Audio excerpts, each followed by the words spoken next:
야!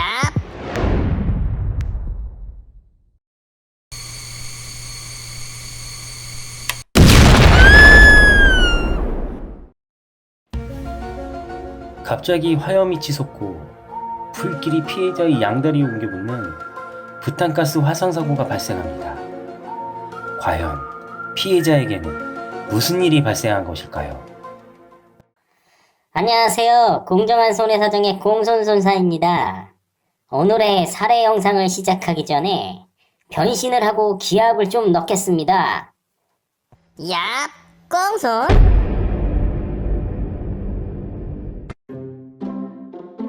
평소 친인척 가족 모임과 집안 어르신들의 사이가 돈독했던 S님의 가족.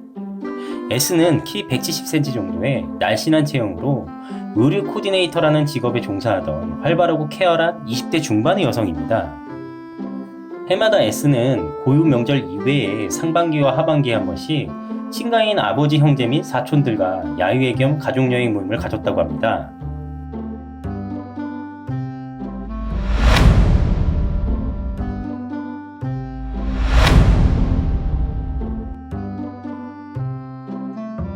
사고 당일은 무더위 여름이 같이 난 9월의 중순 바닷가 펜션을 대여하여 10여 명 정도의 친인척들이 모여 저녁 식사 및 바베큐 파티를 위해 부산하였습니다.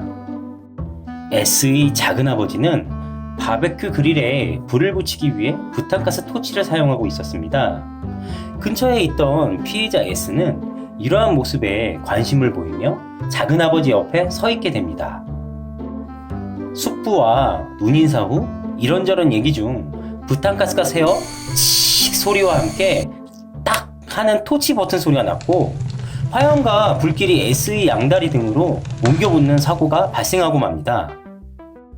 상황을 자세히 살펴보니 S의 작은아버지가 부탄가스와 토치의 결속 및 고정을 잘못 다루는 바람에 가스가 옆에 있던 조카 S에게 새어나와 퍼진 상황에서 터치 버튼을 눌러 이러한 화염 사고가 발생하였고, 피해자 또한 당시 스탄킹과 나이론 및 스판 소재의 의류를 착용하고 있어서 가스 화염에 의한 피해가 커질 수밖에 없었습니다. 너무나 놀란 가족들은 119의 신고와 함께 S는 지역 응급의료센터에서 응급처치 후 영고지의 화상전문병원에 입원하게 됩니다. 입원 당시 진단명은 화염 화상에 의한 양팔 아래 및 손의 1도 화상과 양다리 하지의 심재성 2도 화상이라는 내용을 알게 됩니다. 가족들과 친척들은 너무나 어이없는 이 사고를 안타까워하였고, 특히 작은아버지는 미안한 마음에 S에게 수시로 찾아와 눈물을 보였다고 합니다. 사고 후 피해자 S는 밝은 성격상 힘든 부분은 내색하지 않았지만 내심 이제는 짧은 치마를 입을 수 없다는 생각 등에 무척이나 괴로워하였다고 합니다. 입원 기간 중 피해자에 대한 치료 내용을 살펴보니 양측 수부 및 손목에 대해서는 변연절제술 및 칼로덤 작용술을 시행하였고, 두 다리에는 부분층 피부 이식술 후 수상 부위에 대하여 무균적 소독술과 항생제 세포 치료 등을 시행한 것을 알 수 있었습니다.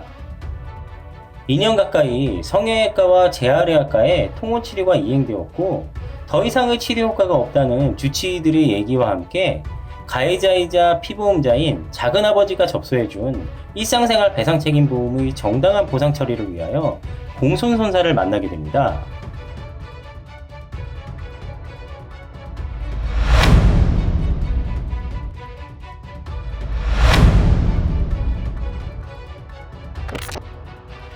피해자 S에 대한 사고 현장과 소득자료, 수술 및 치료 기간 동안의 의무기록, 주변인 등의 진술사와 사실관계를 확인하였고, 충분한 치료 후에도 잔존하는 수상 부위의 추상장애, 말추신경 손상 후유장애, 그리고 성형치료에 소요되는 향후치료비 등에 대하여 감정을 받게 됩니다.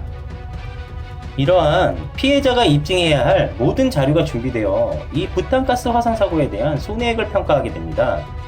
법률상 손해배상액에 해당하는 위자료, 일실수익액, 향후치료비, 적극적 치료기간의 간병비, 일실퇴직금, 피해자 S가 부담한 본인 부담 치료비 등등.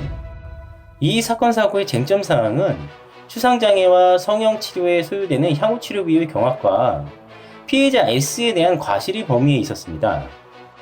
이에 대하여 성형외과의 후유장애와 향후 치료비에 대한 복합적인 손해에 보험회사의 독단적인 의견이 너무나 강하였고, 따라서 제3의 상급병원을 통한 동시감정에 의해 이 부분을 정리될 수 있었습니다. 피해자의 과실 부분은 사고 내용상 거의 미비하다 할 것이나 이 또한 쉽게 넘어가지 않았고, 계속된 보험사의 주장에 피해자의 법률 자문 등을 통하여 당사자가 납득할 수 있는 합당한 범위의 과실이 적용될 수 있었습니다. 이러한 일반 배상 책임 사고의 경우 사고 초기에 사실관계 및 내용 등을 명확히 하여 피해자 자신의 손해를 입증할 수 있는 증거들을 확보하시는 것이 가장 중요하다 하겠습니다. 실제로 각종 사고에 대하여 손해배상의 주체가 있음에도 피해자 본인이 이를 인지하지 못하고 당시에 그냥 넘어갔다가 시간이 흐른 후 이에 대하여 보험보상 처리를 문의하시는 경우가 대단히 많은데, 이러한 경우 명확한 사고의 입증이 되지 못한다면 보상 처리가 어렵고, 되더라도 당사자에게 적용될 과실 등의 내용이 불리하게 적용될 가능성으로 짙어지기 때문입니다.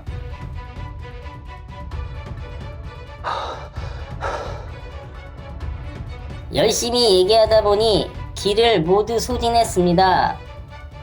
마지막으로 권리 위에 잠자는 자는 그 누구도 도울 수 없다는 점 유념하시고, 오늘의 공손손사의 사례 이야기는 여기까지입니다. 고맙습니다.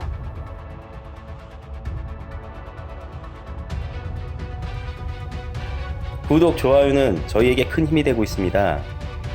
가시기 전에 좋아요, 구독, 알람 설정까지 해주신다면 진심으로 감사드리겠습니다. 감사합니다.